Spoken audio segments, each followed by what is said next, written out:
Assalamualaikum warahmatullahi wabarakatuh. Pada kesempatan ini saya Arif Sugianto dari SMK Negeri 1 Gombong akan menyampaikan analisis kasus 4 menggunakan 9 langkah pengambilan keputusan. Adapun kasusnya sebagai berikut. Di perpustakaan sekolah, Rara sedang bertugas sebagai petugas piket kebersihan kelas. Saat sedang merapikan meja, ia menemukan sebuah dompet berisi uang di bawah kursi. Tanpa pikir panjang, Rara mengambil dompet tersebut dan menyimpannya di tas. Menganggap itu adalah rezeki nomplok karena tidak ada orang lain yang melihat.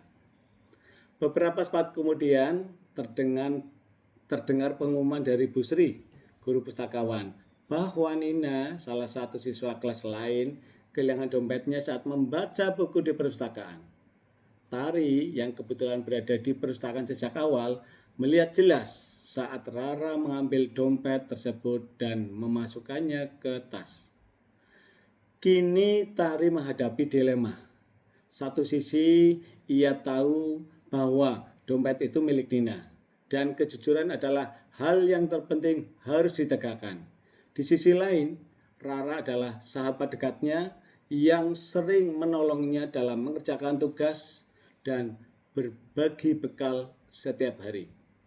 Jika Tari melaporkan hal tersebut atau menegur Rara, besar kemungkinan hubungan mereka akan rusak dan Rara tidak akan bersikap baik lagi padanya.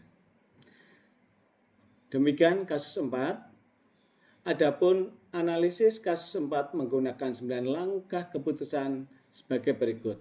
Langkah yang pertama, apa saja nilai-nilai yang bertentangan dengan kasus 4? Nilai yang bertentangan adalah kejujuran dan loyalitas pertemanan.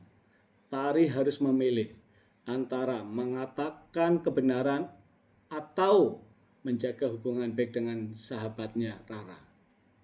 Langkah yang kedua, siapa saja yang terlibat dalam situasi yang pada kasus 4?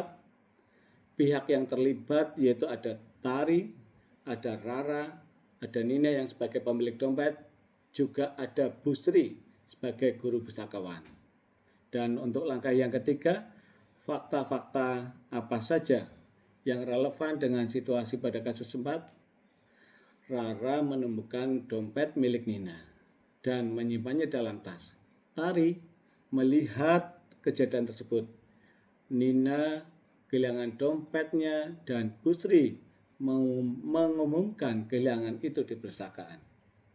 Langkah yang keempat, pengujian benar atau salah yang mana yang bisa dilakukan. Tindakan Rara termasuk salah karena mengambil barang milik orang lain dan tidak mengembalikannya. Kejujuran dan tanggung jawab harus ditegakkan. Langkah yang kelima, pengujian paradigma benar lawan benar yang mana bisa dilakukan. Paradigma yang muncul adalah kebenaran lawan kesetiaan, truth versus loyalty, yaitu antara berkata jujur atau menjaga persahabatan. Langkah yang keenam, prinsip resolusi yang mana bisa dilakukan. Prinsip berbasis peraturan dan rasa peduli dapat digunakan, yaitu menegakkan kejujuran sambil tetap menjaga perasaan hubungan yang baik dengan Rara. Langkah yang ketujuh adalah opsi lain yang lebih kreatif, adil, dan bijak yang bisa dilakukan.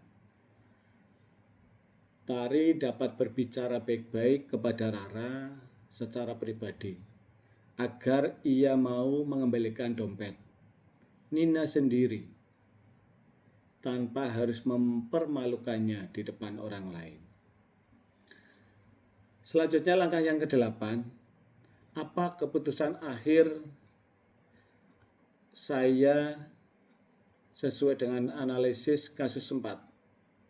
Saya akan menyarankan Tari menegur Rara secara baik dan mendorongnya untuk mengembalikan dompet kepada Nina karena kejujuran harus diutamakan.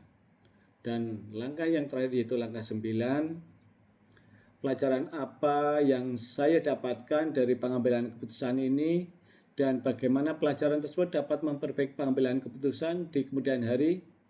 Pelajaran yang didapat adalah pentingnya bersikap jujur, bertanggung jawab, dan berani mengambil keputusan yang benar meskipun sulit. Pengalaman ini dapat membantu mengambil keputusan yang lebih bijak, adil di masa mendatang. Oke, pergi ke pasar membeli selasih. Janganlah lupa membeli tomat. Jujur bertindak berarti bersih agar hidup selalu selamat. Sekian penyampaian analisis kasus 4. Terima kasih. Wassalamualaikum warahmatullahi wabarakatuh.